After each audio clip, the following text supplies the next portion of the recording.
Hey everyone, welcome back to Fix Them Post episode 2, and today we are talking to Jalen Singleton. I am very happy to be here, and I'm very happy to talk to you, Nuwan. As always, it's always a pleasure. This is director of Her Name is Nikki, star of White Noise, all this different stuff. Yeah, I don't know where to get started, honestly, because, you know what, let's start on your most recent thing, Daywalker, that you're acting in. Yeah. How's that been? It's been really cool. I think when it comes to acting and stuff, I'm lucky enough to have it to where I get to play different roles, like with The Entity, which The Entity is something that I was in earlier on, I think 2 years ago now. You have White Noise, and then you have Daywalker, and it's like, since with Daywalker I'm playing an existing character, it is, I think, a little bit more pressure per se, but I love it, like, nonetheless. Like, it's been really fun. I get to do fight scenes, I get to be physical, you know, have that physicality, and I think that's like the really fun part and the fun aspect of Daywalker. But yeah, that's, I mean, that's one of the main, because you want to do acting, you want to do directing. Is that kind of like you're just experimenting right now? Yeah, and like another thing too, like I really love like fight scenes. Like I love action movies. Yeah. And I think looking at like Tom Cruise and looking at like all these other action stars who are able to go like and do all three, and they're very versatile in their craft.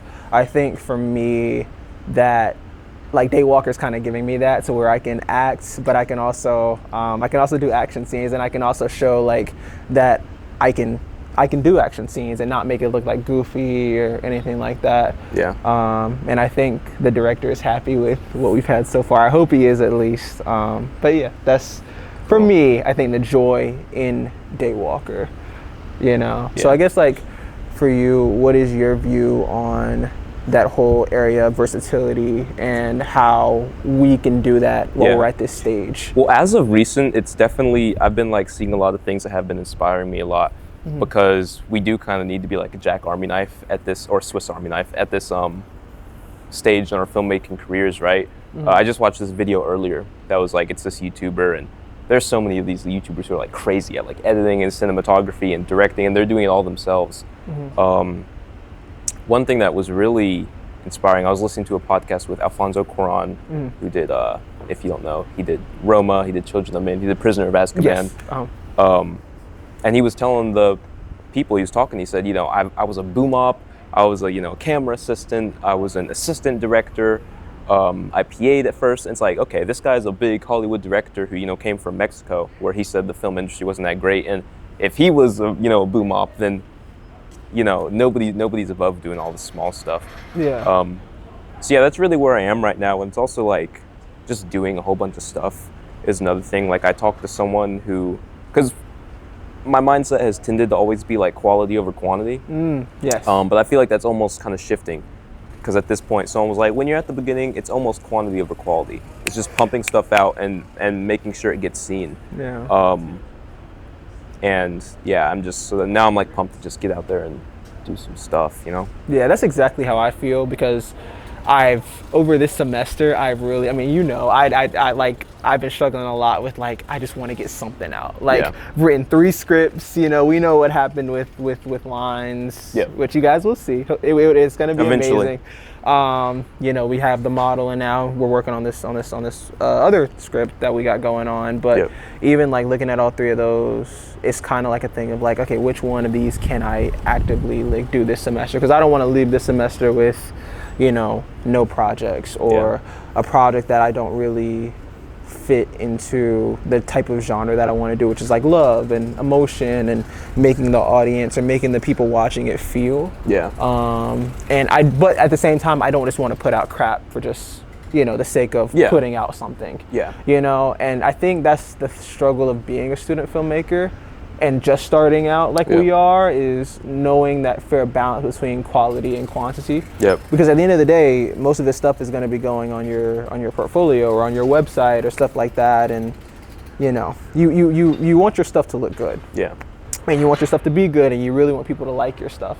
So it is a little different, and I think that is the struggle that I think we're all dealing with. Because even me, like I look at projects, I look at Daywalker, and I look at Scarlett's project, and even though I'm acting in those, I'm just like I miss being behind the camera, and I miss like directing and creating like my own vision and stuff like that. And even though I've loved both of those, I love both of these projects, and I've had so much fun on these projects.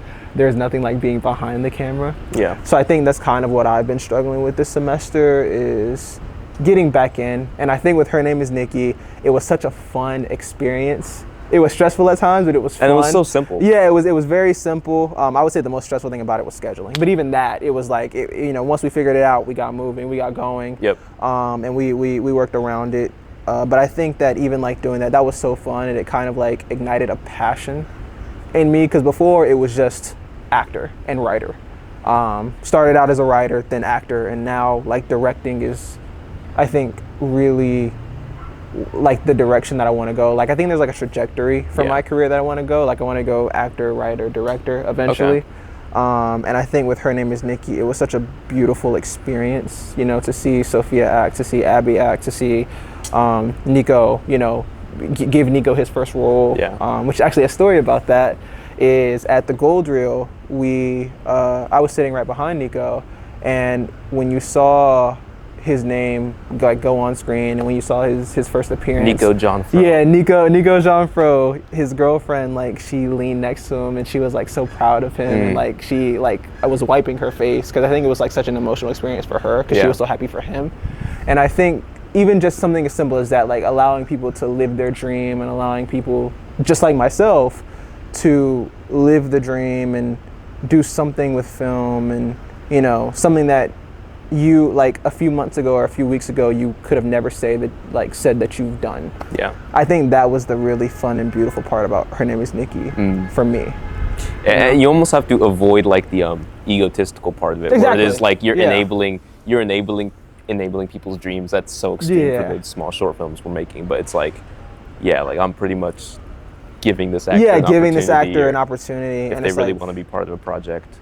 I never want to look at it that way, because I always want to look at it as we're all working in this together. And even though it was Nico's first project, he was the one that was helping me out, honestly. Like I asked him to be a part of it, and he was. So at the end of the day, I'm eternally grateful to him for allowing my vision to come to life and being a part of that whole process. Yeah. And I think looking at it, there are a lot of people who do have like those type of egos who are like, oh, this is my film, I made you, without this film you would have never been where you are. But I think looking at Her Name is Nikki and looking at all the projects that I've done, like with you, with White Noise and all that other stuff, like I think I take full advantage of each opportunity that I get, whether it's to act or whether it's to direct or whether it's to write or to help someone bring their vision to life. Like even if I'm just the one acting in it, if I have a part in helping to bring your vision to life, then I am eternally grateful to you or to whoever else, to Sophia, to Abby, to Nico, to Zanaya for helping me bring that to life. Yeah. So I think that is definitely the beautiful part of Her Name is Nikki, and my favorite part about like the viewing experience and the filmmaking experience per se. Cool. All right, so I wanted to ask you about like the balance between, because you love obviously superhero action stuff, but then you also love like romance, drama, like that stuff. What is that balance like for you in terms of like the films you want to make? Would you ever lean into one or the other? Lean into one or the other? I think, that's a good question. I think there's definitely a fair balance to be reached. I haven't found that yet, and I don't know. You're right at the beginning. You're right at the beginning. You have time, but I know that I definitely want to do something in the future with Marvel or DC. That is my dream, is to work on a Marvel Studios project or work on a DC project. Yeah.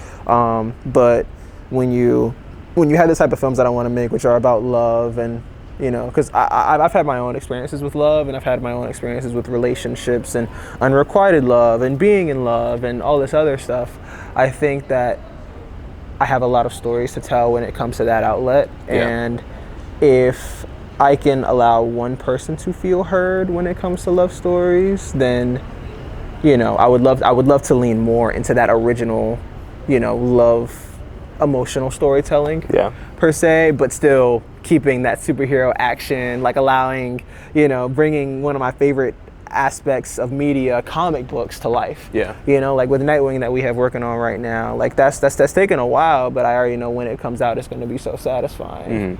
To see all of the hard work, all of the, stress kind of come together and stuff. And, I know how I feel watching DC, and I know how I feel watching Marvel films, and seeing that and feeling that I want to do that so bad. I want to be in a theater one day and a scene from a superhero movie that I did comes on screen, and you just see the crowd go like crazy, or like they'll gasp and stuff like that. That for me would be like, oh wow, like that's so cool to see. But I think that's like the balance. Like, so I guess like for you, what are you leaning? Are you leaning more towards the emotional? Are you leaning more towards like psychological with your filmmaking journey? Yeah, both emotional and psychological for sure. I love all that kind of like artsy, abstract stuff. Yeah. But yeah, that's definitely the way I'm leaning. Short answer, on to you next. No, I had a question in my mind, now it's gone. Okay, I want to hear more about you as a writer. And we'll talk about you as an actor, a director, and a writer. I feel like I've heard a lot about you as an actor and a director, but as a writer, you like to write. You'll tell me you're going to write a 10-page thing, and then it comes back as 26 pages. Yeah. So where does that come? Because for me, I struggle to write a lot. I'm a very like minimal person in terms of my writing, and so like I'll be struggling to get to a certain page count. And then I have to feel like I'm adding stuff that feels like fluff, and that's not good. So where does it come from you when you're writing? I think for me, like, let's just use the example of, the one script that we had where I was like, it's going to be 12 pages, 13 pages, and then it comes back to be 26 or 22, somewhere in the middle of that. I think looking at it, it is kind of a struggle since we are just starting, and you have a story that you want to tell, but in your mind, you're like, okay, there's a way to do this in 10 pages. There's a way to do this in 12 or 15. Yeah. And then it's like you start writing, and it's like you're struggling so much to compact it all that it's like it almost feels a little limiting. Yeah. In a sense, because at the end of the day, kind of like what we were talking about earlier with the quality over quantity and the quantity over quality, is you want to make a good story first. Because this is like your practice, this is your time. And I know a lot of people, when they say when you're first starting out, to not worry about making a great story, just worry about creating. If you create, it's hard to actually do that in the moment. Yeah, of course you like, want to make I swear something it is because you want to, at the end of the day, you want to make a good product, because this is an extension of yourself. This is an extension of your voice. Yep. So it's like, if the movie is bad, or if the movie is in a way not great, and you're just putting it out and you're like, all right, no, this isn't going to be great, I'm just doing this to release something, that's kind of like, if it feels a little unsatisfying in a sense. Yeah. So I think with my writing process, when it comes to like the 15 pages and I'm looking at the script and I'm reading, and I'm like, some parts are rushed, some parts feel like can be taken out, but some parts I feel like need to be expanded upon for that impact to really hit. Because as you know, with all my scripts, I love having an emotional punch at the end. Yes. Yeah. So it's like, and sometimes that emotional punch, I feel like sometimes when I'm writing at night and I have my music in my ears and I'm like, this can be rushed out. This is too rushed. Like, if we make this isn't gonna hit like I want it to. This is gonna kind of be like a dry reaction, and I don't want that. Like, I want, like I keep saying with all my films, I want people to leave feeling something, even at this level. And I think it's possible. Like with Her Name Is Nikki, it was possible. With White Noise, it was very possible, because a lot of people love White Noise, and they took a lot out of White Noise with like anxiety, and like they felt like they were heard, or they were seen. Like Daniel, for instance, I was talking to Daniel, and he was saying that he loved White Noise because of that anxiety aspect. And he said when he finally understood the deeper meaning of White Noise, he was like, I'm in love with this story. So I think looking at my writing process and looking at the types of stories that I want to write, sometimes at 26 pages, I'm like, this is like perfect. And then it's like, when we got to cut stuff back, I'm like, oh, I'm the asshole that forces you to cut stuff back. No, but it's like, they're all good critiques at the same time, because you don't want it to go too long.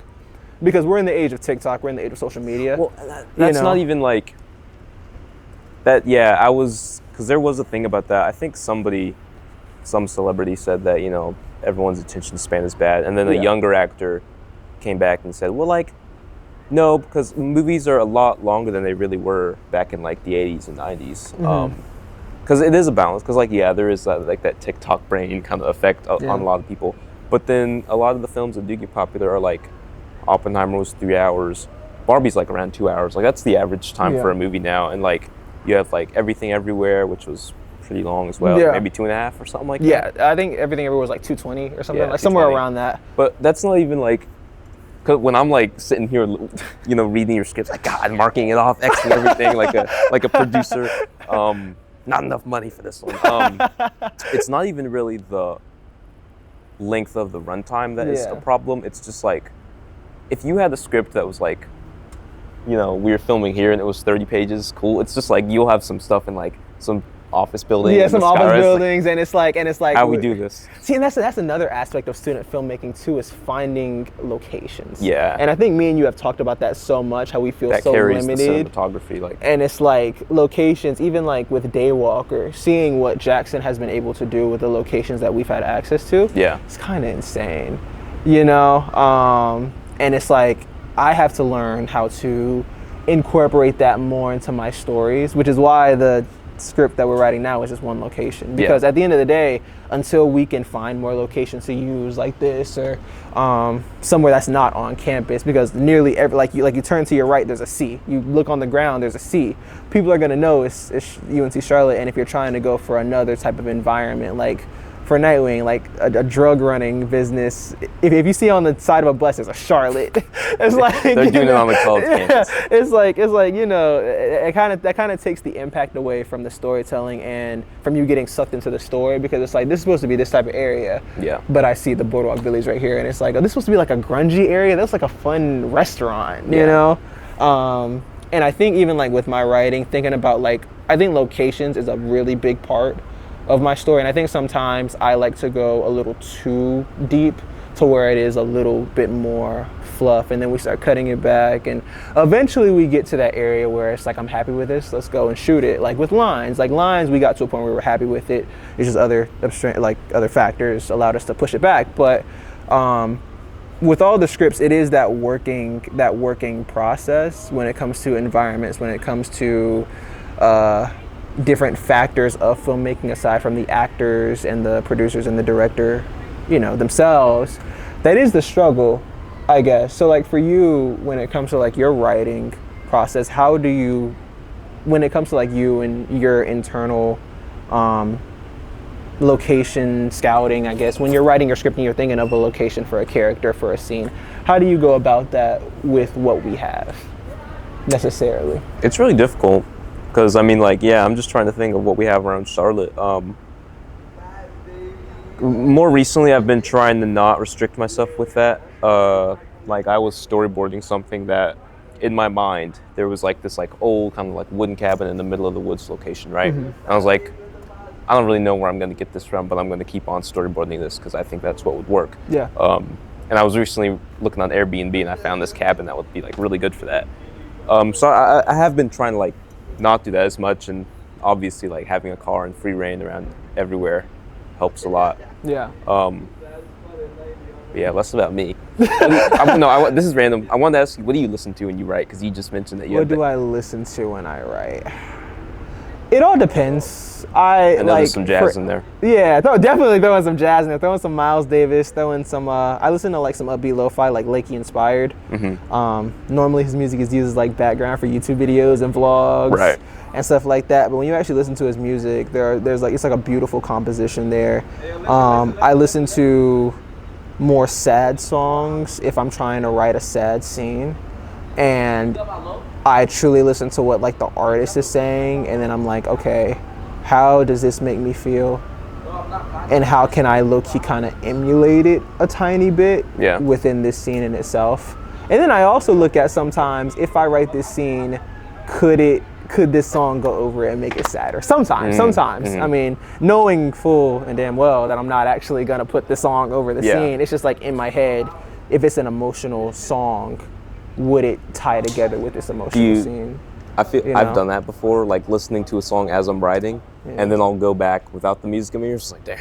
Yeah. Has that happened to you? Has it has happened. I almost feel like it. Yeah, it's a little bit of a hindrance. Yeah, it is, because sometimes you have this in your ear and it's like you're trying to focus up and you're trying to create a story, and it's like sometimes this is influencing, so it's like you'll veer. Yeah. Yep.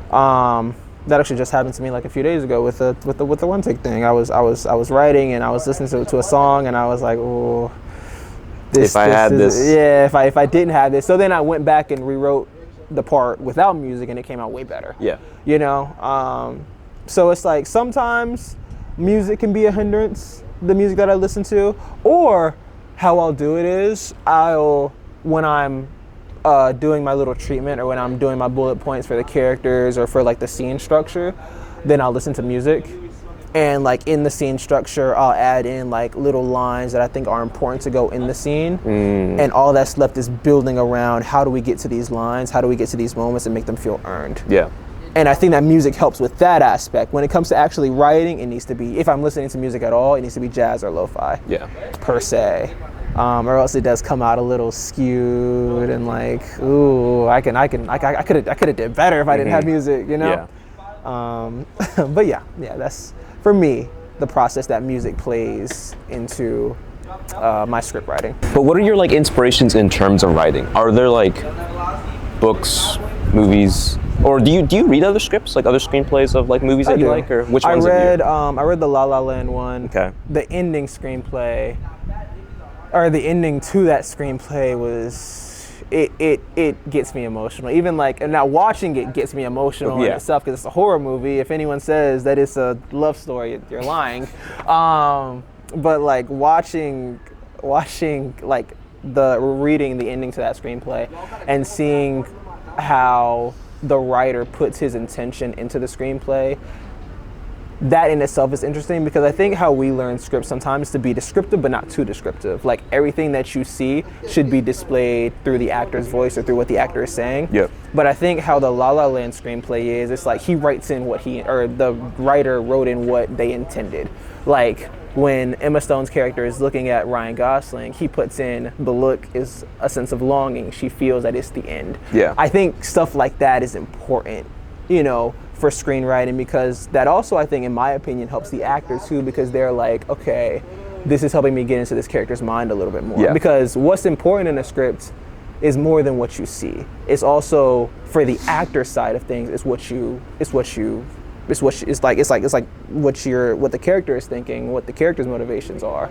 So, and it's not like scripts go out to the public. I mean, yeah, on your review they'll be posted or whatever, but the script is more so for the cast and for the director and for the producers and everybody like that. So when the actors read the script and they read that part of like, her look is a sense of longing, her look is a sense of this is the end, but I'm happy it happened. Like, I still have a sense of love for you and I'm happy you made it, but at the same time, I'm a little heartbroken that it couldn't be together. Yeah. Like, that in itself, now I'm thinking about the actor mindset of things, that in itself is telling of what the character's motivations are, what the character's mindset is. And I think for me, La La Land is a big one, obviously. The Batman, for writing superhero scripts, that is a good one. Avengers Endgame, that script is pretty good. And Infinity War, I guess the tandem. In the Mood for Love, beautiful. That's an interesting one. I haven't read that script. Because it is something. I thought he made that film without a script. I mean, there's something up there. I could be fake. Yeah. Honestly. Sometimes they just put like a transcript. Yeah, they'll put like a transcript of the film, and that's what I read. Honestly, it wasn't like a big old detailed like action line, interior this, interior that. It was more so a transcript. But I think just looking at the lines and looking like, because obviously watching the movie, stuff goes quick. Yeah. Right. But it's like looking at the transcript of the film, that like, and looking at the lines and looking at what each line may mean. Yeah. Because there were no action lines in the transcript that I read. It was just dialogue. Yeah. So I think just reading the dialogue in itself was really good. Well, it's always interesting to see, like, in terms of pacing, what's different, what's not, what got taken out and stuff. Yeah. Like, I read the Fantastic Mr. Fox script a while ago. Oh, did you? And it was like, there was a scene in there. I was like, oh, I don't remember that being in there. Like, they took this out. I wonder why. Yeah. Maybe it's because pacing or whatnot. Yeah. Or even just, like, difference in characters speaking. Like, there's some that are dead on. I think like Marriage Story, Noah Baumbach, like his actors, he gets them to say exactly what, you know, he has. Yeah. But then other script writers, it's like really different. But then you end up getting a similar result, maybe something that's better, maybe something that's worse if, you know, something bad happened on set. Right. But yeah, no, that's interesting. It's always just an outline. All right, so we had to move just because the music in the other location was a bit loud. But yeah, where are we at? Writing scripts? And like writing scripts Yeah. and Okay, so when you're writing a script, how does it work for you in terms of knowing you're going to direct it? Like, do you write a certain way because you know that you're gonna be looking at it in the future on set, or like? I like to write in the sense that, I like to write in the sense of like visualization. Okay. And I also like to write in the sense of symbolism. Like, is this thing that I'm writing, is it essential? Is this scene that I'm writing, is it essential to the story? Is it essential to the characters? But also in the sense of... Much more natural. But should I also sit like that? No, I'm just doing this because it's comfortable. But also in the sense of...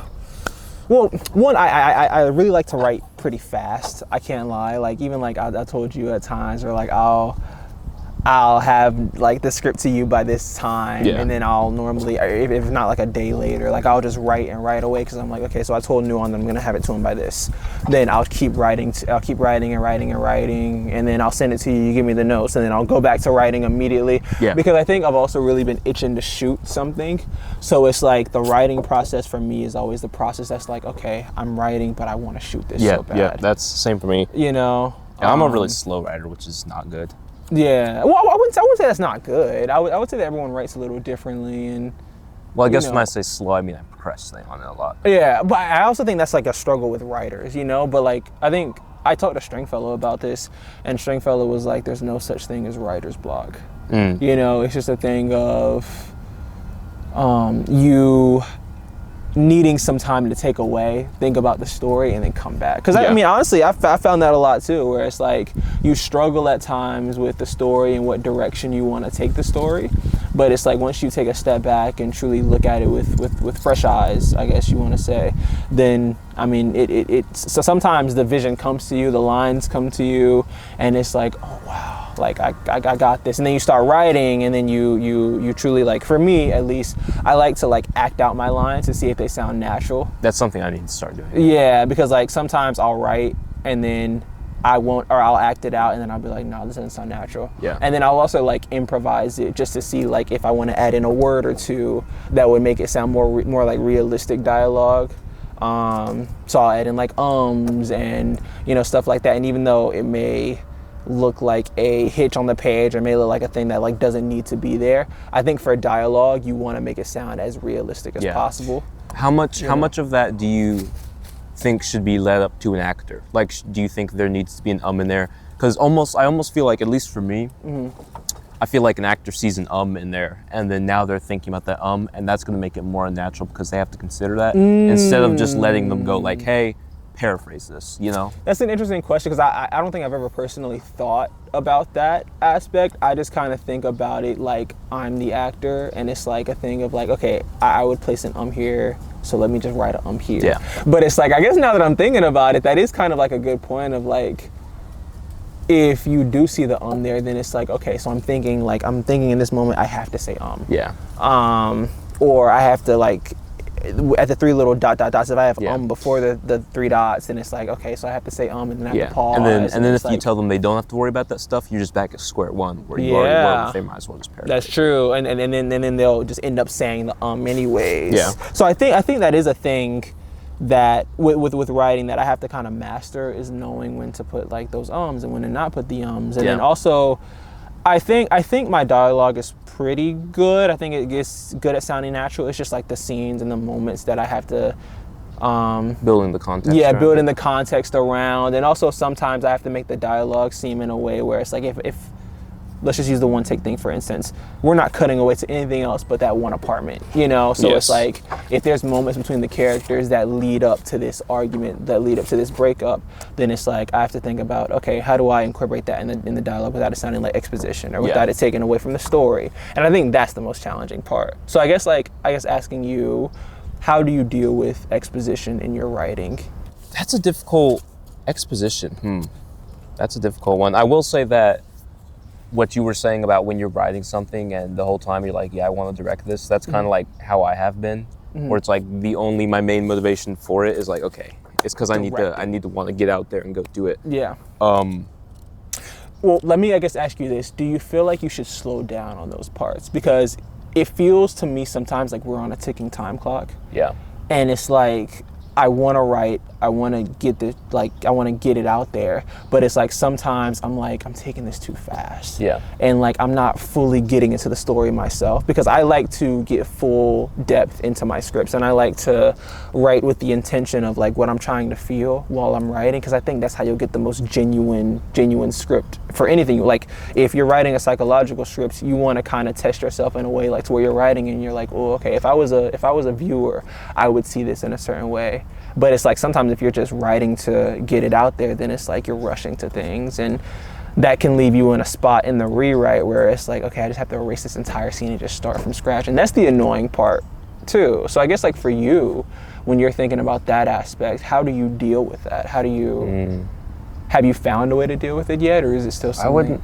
Not really, because a lot of the short things that I do because I want to get out there as of now are like not really script heavy or dialogue heavy. Like there was a poem I wanted to adapt I was telling you about earlier, and it was just storyboard, no script to it, because the poem already is there, you know. I already have those words. There's another idea I have of just like one man in a house kind of thing, and not a single line of dialogue in there, it's all action stuff. White Noise had 2 lines of dialogue between you and Ibrahim. Scenes of Summer was kind of like an anomaly for me, right? And I honestly look back at it, it's like, how did I even get that out of me? But yeah.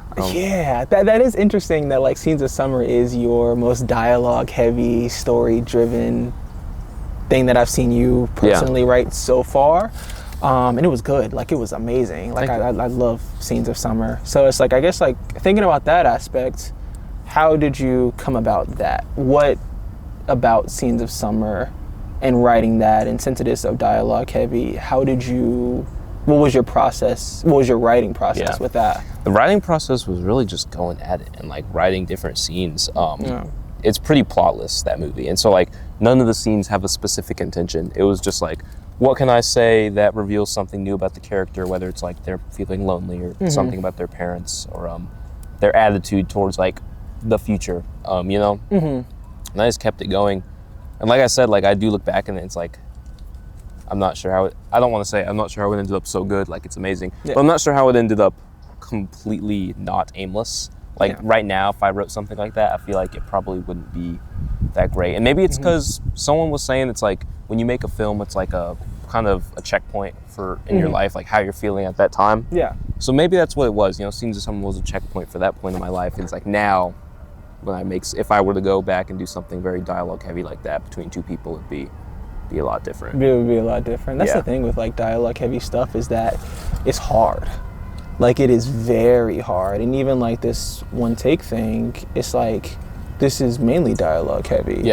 And since I'm the one acting in it, along with another actress who we still gotta find, that is the thing that's like, Well, how is, because a lot of people write for an actor. Do you write for an actor? Do you find yourself envisioning a certain person? I don't. You don't? I don't. I just kind of write, and then I kind of put a lot of stock in my direction. Okay. And I put a lot of stock in, okay, if I need the actor to pull this out of them, or for this scene, and we find someone who can do that, then I just kind of like, I will coax them to that point. And if they can't get to that point, like say if they need to cry, and if we can't figure out a way for them to cry, then that's cool. Then there are other ways of showing that type of emotion without crying. And I'm not, kind of like I was saying earlier, like I'm not a stickler for my scripts. I'm not a stickler for like, oh, it needs to be this way. It needs to trail this specific pattern.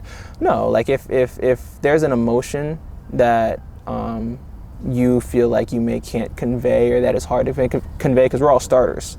Like I don't expect people to like instantly know how to cry on command. I don't expect that, but it's like if you can, that would be beautiful. But, and I mean, I would like to work on it with you and be like, okay, can you try your hardest to do this? If not, then that's fine, that's cool. We can find ways around it, but can you try your hardest to get there? Yeah. And if you can get there, then like, trust me, it's gonna come out good. Yeah. You know? That's a big thing, your actors having trust in you. But that's smart because, yeah, it's not like you could write something and be like, yeah, I'm going to get my buddy Andrew Garfield to play in this. Yeah. Right? We obviously have actors we know and stuff, but yeah, we don't really have like specific people. Yeah. So then knowing that you're going to play this role, how is writing for yourself? That's interesting because I'm writing for myself not based off of what I think I can do. Okay. I'm writing based off of what I want to push myself to do. Okay. And I think that that's the interesting part about it, because if I need to, kind of like I was telling you, like I need to formulate this level of chemistry with this person to where I have to feel like I'm out of love with her, but I still love her. Yeah. And I think that's the interesting part that I'm gonna have to play with, and because I've never done a role like that before. I've never done a romance role before. With Scarlett's role, I've done a cheater role where I had to cheat on my girlfriend with this girl right here, and we had like one. Yeah. I'm really excited for everyone to see it because the movie's amazing. Like it looks like it's gonna be amazing. But like in the scene, I guess for context, I have to like share this look with somebody. Yeah. And I think the look came out really well. Okay. But that's the most that I've done with like romance, and obviously other than my girlfriend, like that is gonna be a hard thing to play with, because as of right now I only have chemistry with her. So it's like acting out and formulating that chemistry with someone else, that is gonna be the challenge. But I'm excited for that challenge because as an actor, you're going to squirrel. You're going I think the camera can probably see it. That's beautiful. It's probably out of focus. But you're gonna need to. I'm going to need to do those scenes at some point. Yeah. So it's like testing myself for that now and truly getting the audience to buy into my performance as well as hers, whoever that actress is gonna be. And the thing is, like right now, I have no actress in mind. Like when the script is done and when we, when we've gotten to a point where we're happy with it, then it's like, then we can think about like, okay, who do we honestly think can do this? That's gonna be the complicated part. Instead of like knowing who you want, taking that effort and then putting into the hunt for the actor. You know. Correction, I do know who I want. I want Florence Pugh. But we came up. We can do that. We can totally do that. Yeah. Hey, Florence. So writing for what you want to push yourself to, is that scary at all? Do you have any like self-doubt moments? It is scary because it's like if I'm acting in this and I can't get the right like cadence with this, then it's not gonna turn out well. Yeah. But it's like with this type of role, I want to challenge myself, but at the same time, I think finding an actor or actress for any of this type of thing is hard. Yeah. So I was like, why not just throw myself in the fire? Instead of worrying about having to direct somebody, let me just direct myself. Let me test myself. Let me push myself. And I think a big inspiration for that is this actress on YouTube. Her name is Paige Madison Evans. Okay. She's big on like TikTok and stuff, but she has like a smaller audience on YouTube, but she documents her journey of acting. And recently I watched a short film called Against Reason that she starred in, and that she actually won Best Actress for the New York Film Festival in like 2022. And like I was looking at it and I was like, this is crazy, this is really good. And it's all one location, it's two actors. It's kind of like what I'm taking inspiration for this one take thing from. But even like looking at that, she has written roles for herself. Like she's made short films that were like 3 minutes that she just casted herself in. It was like, if I'm not getting roles right now, I need to put myself in those roles. And if I don't feel like I'm getting the roles that I want right now, then let me put myself in the roles. And I mean, I feel like I've gotten good roles, like, and that's kind of what I was saying earlier. Like, I think the beauty of my journey here with acting is that it's the entity playing a demon or playing a trauma demon, White Noise playing a person with anxiety who at that time in my life was not that different from myself. So it was easy kind of playing that. It was hard because it was like no dialogue, but it was like, as far as the emotion and as far as like connecting to the character, then that was pretty easy. With Daywalker playing an existing character, a comic book character who has been played by the legendary Wesley Snipes, that in itself is hard, but it's like, it's a good tax evasion and all. We can't talk about that on the you gotta cut this out. I'll cut that out. But like playing that's hard in itself, but that's another challenge. Yeah. And then Scarlett's thing, playing a person who has to be completely and utterly mortified, while also being a cheating asshole. Like that is also interesting.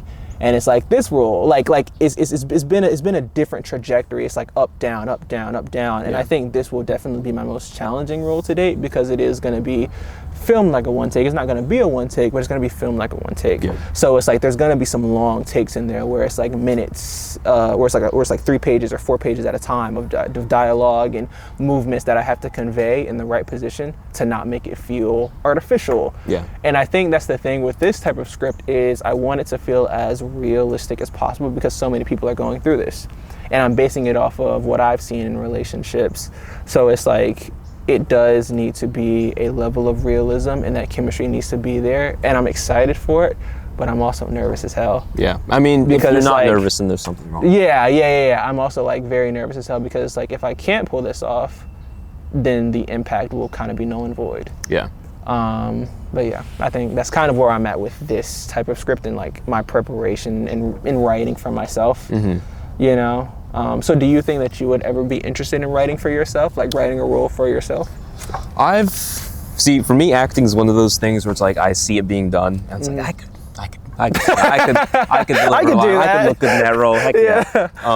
And then I get up to it, and it's like, oh, never mind. Yeah. But then I also, you know, maybe this is just making excuses, right? But I don't think I've ever been given or written myself a role that I connected to or got like properly prepared for. You know, if I were to get like a role like that and, you know, it was a whole proper thing, then, you know, maybe things would change and I would kind of gain more confidence in myself as an actor. Yeah. Right now, I'm not really interested in that. Just because kudos to you for jumping into that, because that writing, directing, and acting something is like a hell of a thing. There's this indie filmmaker named Cooper Rafe who's done 2 feature films. He does the same thing, and there's another guy, Jim Cummings, like all those guys, like these new guys coming to breaking free of that Hollywood structure. You're the next one. Yeah, I hope so. It's definitely an intimidating thing that I don't have the confidence to tackle yet. So maybe eventually, but I do feel like that connects back to that Swiss Army knife thing, where it's like the lady you were talking about. It's like, nobody has roles for me. I'm gonna write myself into this. And it's the same thing with shooting something. You know, I'm gonna write this just so I can shoot it and play around with visuals. You wanna, you know, get yourself a role to act in. Exactly. We just gotta make our own opportunities, man. Yeah, and I think that's the thing that is so beautiful about this stage that we're in, is that we're in that position to do that. Yeah. And I think with the one take thing, it is the perfect opportunity to do that because it's going to be small. It's going to be you, me, and I fill 3 roles. You fill like the cinematographer. We just need an actress and a person to do sound, and that's and the apartment obviously, or the location. But that's pretty much it, you know. In a day, to shoot the entire thing. But I think that is something that, because I really wanted something to create, and it's like obviously with lines that's been pushed, with the model that's been pushed, so it's like I wanted something other than Scream to do, because Scream is like a fun thing for me. Scream is like I'm directing, but it's like I'm also making this, like it's a fan film, you know. We all know how fan films go, but like you look at this and it's like something that I want to make like a true impact with. And it's a little different. And when I was talking to Stringfellow and I like confided in him this, I was like, I'm struggling because like the semester's almost over. We only have like 5 weeks left after this of the semester. The spring semester is much longer by 3 weeks, but it's still like this semester. It's like I don't want to leave with nothing, which is a whole other conversation because I haven't left with nothing. I've acted. I've done Daywalker. I've done Night Falls In, which is Scarlett's movie. So it's like I've done stuff. It's just I don't feel fulfilled. Is it like since they weren't your films written and directed, is it like a sense of ownership? Yeah, like you don't have that with those. It's a sense of ownership, not in like an arrogant way. No, like I'm still happy to help out anybody who wants me. Because at the end of the day, I'm honored that you trust this enough with me. Yeah. Even like Scarlett asked me personally to play that role that I play in the movie, and I felt honored to do that because she saw my acting on Daywalker, and she was like, okay, I think you could pull this off. So I was like, okay, cool. I'll do my best, and I think that it came out pretty good. Have you heard anything about how it went? I've only seen the stills of Jackson, but I'm excited to see it tonight. Yeah, I'm very excited for you to see like the trailer and stuff like that. And we're only seeing. You're only seeing the trailer. Yeah, you're only seeing the trailer. You're only seeing the trailer. Well, eventually I'll get to see it. Eventually you will get to see it. But I am excited for people to see like what I can do, because I am also in that stage where I'm proving myself. Yeah. And I'm also in that stage where is kind of hard because Her Name Is Nikki was so good. Yeah, you have a Citizen Kane on your hands, or like Orson Welles started off with such a good film, and then the expectations are there. And it's like the expectations are here, and it's like in my head I'm like trying to reach, and I think that's another reason why I've written so quick on all of these movies, is because I think this semester alone I've written 5 scripts, like 1 DC Batgirl, I finished Batgirl, and then I did like 3. The one take thing, which is almost done, lines and model. Yeah. So it's like I'm writing all these scripts so fast, and it's like I'm trying to find something that's like, okay, will this hold a candle to this? Will this hold it? Because I don't want to go down. No. And like I think that would be the most heartbreaking thing for me, is that even though not everyone can have a banger, like Ryan Coogler is one of my favorite directors, and he had Black Panther: Wakanda Forever, which is still great, but it's a step down from Creed and Fruitvale Station and the first Black Panther, and obviously with Sinners. So it's like it's a step down. So it's like not everyone can have a Someone's banger. gonna have beef with you for that opinion in the comments. Yeah, honestly, and the thing is, I love Wakanda Forever, I really do, but like the mass consensus, you know, it was a little down on Black Panther and Creed and Fruitvale Station, which Fruitvale Station is a beautiful movie. It is. Heartbreaking but beautiful. But you know, you look at that and it's like I try to keep that in my mind, like not everything has to be perfect. But in this stage of proving myself, I put that expectation on myself that this needs to be good. This needs to be like great even. Yeah. And I think that's something that I've really been struggling with a lot this semester. So I just have to find a way to get out of that, because at the end of the day, Her Name Is Nikki is out. It was great, and regardless of however the next film goes, it'll still be part of my creation. It'll still be my voice. And I don't trust myself to put out something bad. I think if we start filming and we don't like it, then it's like a thing of like, okay, how can we make this better on the spot? You know, it's not that type of thing, but it's still in my head. It's like, this has to match. I think we do hold ourselves up to like a really high standard, and especially at the level we're at, it's like you don't have freaking your buddy George Lucas to come up to you and say like, you know what, that was kind of mediocre, I would have done it this way. We have all of our friends who are at the same level as us, and they're gonna be like, yo, that was awesome, that was really great, and in your mind you're like, God, no, it wasn't. You never believe them. So yeah, no, it's like difficult. I'm also caught in this place of comparing. I'm caught in this place of, okay, they're doing this, I need to do this. Yeah, it's exact same. So it's like they're creating this project, I need to create this project. And I put so much pressure on myself. Even this semester, I've put so much pressure on myself to just create and to just do. But it's so hard to do, and it's like it's like I'm almost skipping a step. Like I'm skipping the writing process, and I'm skipping the enjoyment in writing. At this point, it just feels like I am. You're doing it to compete. I'm just doing it to compete. I'm doing it to get it out there, when it's like that's not how it needs to be. That's not what's gonna make a good project, and that's not what's gonna. Which is why I think I've been taking my time on this one take thing, is because I actually want it to be great, not just to match up to Her Name Is Nikki, because it's gonna be a little different. A few people might like it, a few people might not like it, you know. But I think, and I am blessed enough to be in that position to where people watched Her Name Is Nikki and loved it as much as they did. Yeah.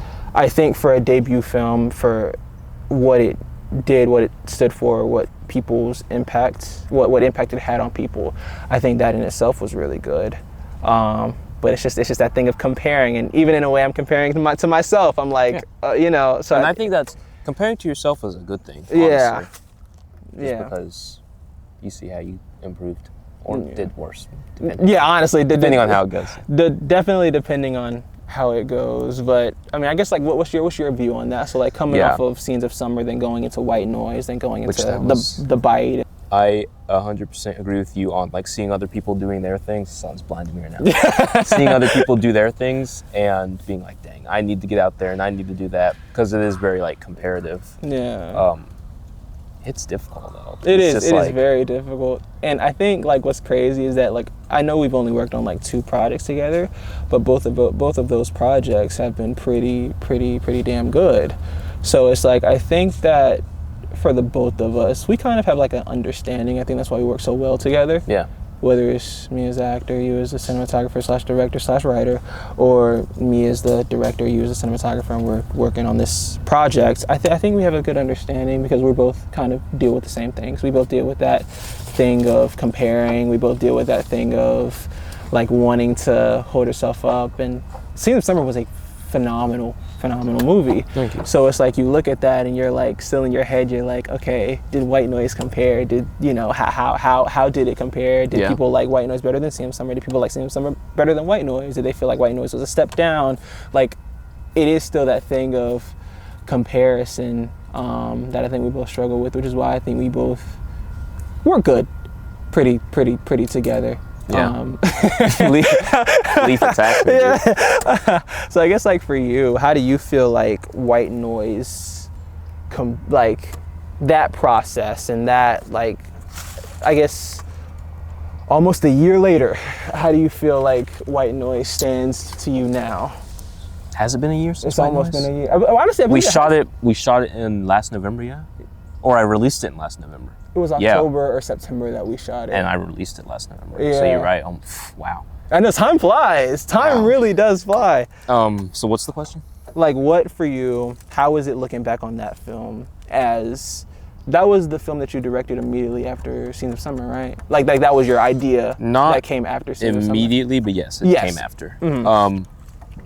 Man, it was definitely the impact it had on people. Like, a lot of people loved it. Like, there was one person that was like, you know, I've watched it 5 times. I love that thing. And you said another person's reaction recently that was like, once they understood the metaphor behind it of anxiety, they really liked it. Mm-hmm. And you said that you personally connected to it at that point in your life. Yeah. Yeah. It got more feedback than Scenes of Summer did. Maybe that's also because it's five times shorter. So, like, more people just watched it. Yeah. But yeah, looking back on it, I just want to make something that people connect to like that again. I also liked how artsy it was. Like, yeah. Maybe, I don't know if artsy is the right word, but like just being a metaphor. Yeah. Like, and not being so straightforward. Kind of like Eternal Sunshine of the Spotless Mind. Like when I first watched that, you know, and I will tell you, like, I did not like it. Yeah. But then on not rewatch, but on thinking. Yeah. And like thinking about what the film truly meant and how it conveyed that message. I love that movie now. And like sometimes all it takes is reflection. And that's what I love about film, is that it's art, and art is subjective at the end of the day. So it's like a bunch of people can hate a film and then one person can love it, and they'll give such a valid ass reason for why they love that film. Yeah, right. And then you'll be like, okay, I can understand why you love it. Yeah. It's rare that you see that, but you know, there is that odd case that you do see that. Yeah.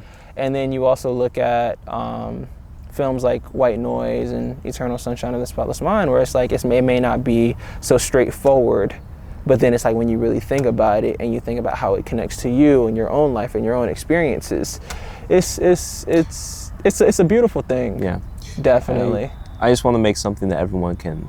My grandma told me, she was like, you know, all your other stuff, it's all right, but White Noise was really good. And I was like, you know, nobody's ever told me. I appreciate that honesty. But yeah, I want to make something that people can interpret themselves and connect to through that like process of thinking. That's what I want to do. So. Yeah, and I think that's the ultimate thing, is like just having an impact. Honestly, having an impact in any sort of way is the ultimate goal with film and with art. Is, you know, even like Kevin Feige will tell you, what he says at every convention is, we know our movies aren't the most artsy, Martin Scorsese things, but people come to our movies to have an experience. Yeah. People go to the movies to have a popcorn action flick and, you know, jump out of your seat like it's a stadium. That's what people go to Marvel movies for. They don't go to Marvel movies to get like a beautiful art, thought-provoking piece. Now you'll get that with like Loki and, you know, with like Guardians and stuff like that. You'll get that thought-provoking like feeling of like loneliness and something deeper to say. Mm-hmm. But for the most part, people are going to a Marvel movie to see the people that from comic books that they've read, the superheroes from comic books that they've read from their childhood up until now. Like, see that brought to screen, you know? But yeah, that's I think a struggle that I've dealt with this semester when it comes to my writing, and even just that level of comparison. So the one take thing that we are referring to is it's gonna be a short film. The actual title for it, you know, I know we keep calling it the one take thing, but the actual title for it is The Presence of Absence. And it's going to be about this couple who they are going through the process of a breakup, not necessarily. They're not necessarily going through a process of a breakup, but the woman in the relationship is in love with him, and she's noticed that their relationship has kind of fallen on rocky and hard times. But what she doesn't know is that the guy has fallen out of love, and he's kind of been staying out of the relationship out of obligation. So, yeah, what do you think is going to be the most difficult part of that, and what do you as a filmmaker want to improve most on once you're making that film? The thing that will be the most difficult, I think all of it is going to be a tiny bit difficult, getting the movements right, with the one-take style. I think the thing that will be the most difficult is conveying the emotion and conveying the chemistry. Yeah. I think that will be the most difficult, and that is what I'm the most nervous about. But at the same time, if you're not nervous, you're not challenging yourself. Yeah. And I think that is the beautiful aspect about it. So I think I'm nervous as hell, but I'm excited as hell to shoot it and to find an actress and to go ahead and get started, and to have the script set in stone, so then we can go ahead and get started on planning and finding an apartment that looks nice and all this other stuff. I think that would be the most challenging. And as far as like the thing that I want to improve on, from Her Name is Nikki to this, I think more character direction. Okay. More character direction, and yeah, I think that is the more thing too. Like, I think with Her Name is Nikki, the character direction was pretty good. I think it could have been a little better in some areas. So I think looking at this film, I think more direct character direction of what I want this character to be feeling in this moment. It's up to you how you want to convey that. Yeah. And just ask me, and we'll work on how to better convey that. But character direction is the thing that I want to improve the most upon, and just acting. Since this will be like comparing it to Daywalk and comparing it to Night Falls In and then comparing it to White Noise, I want to always constantly improve on acting and my acting skills, and take myself to areas that I wouldn't normally take myself, or that I may not get the opportunity to if I were to audition for someone else's film, or if I were to get asked to be in someone else's film, I may not be able to do a crying scene. But with this, I'm writing in a crying scene for myself, or a scene where I get emotional, I have to quickly wipe the tear away. Because that is like some of my favorite thing that is one of my favorite aspects of what actors do sometimes. Is like, I think the beautiful thing about a crying scene sometimes is that it's not about crying, it's about trying to not cry. Yeah. Because I think that's the realistic thing. And with this guy, he's fallen out of love, but he still loves her. So it's like, it's a little complex in a way. And they also have a daughter, but the daughter is disappearing. She's just there in like spirit and name. So it's like he's staying in this relationship out of the sense of like, he has a daughter with this woman, and she's still in love with him, and he knows that. But he's fallen out of love, and he still loves her. He still loves his daughter so very much. And it's like playing with that aspect, playing with the fact that by the end of this relationship, they're going to be separate. It's going to be a divided family that his daughter has to get over with. For my character, dealing with that and trying to convey that in the best way that I possibly can is going to be an interesting aspect, and something that I want to prove to people that I can do. I think you'll do a good job. Yeah, I hope so. I really hope so. I'm happy I have your faith. Well, this has been episode 2 of Fix It in Post. Thank you for coming on. Thank you for having this conversation before we go off and into the world. Thank you for having me. It was really fun, and I always love talking to you. Yeah. My friend, you're one of my best friends, so it just felt like a You too. natural conversation. Yeah. So, yeah. All right. Peace. Peace out.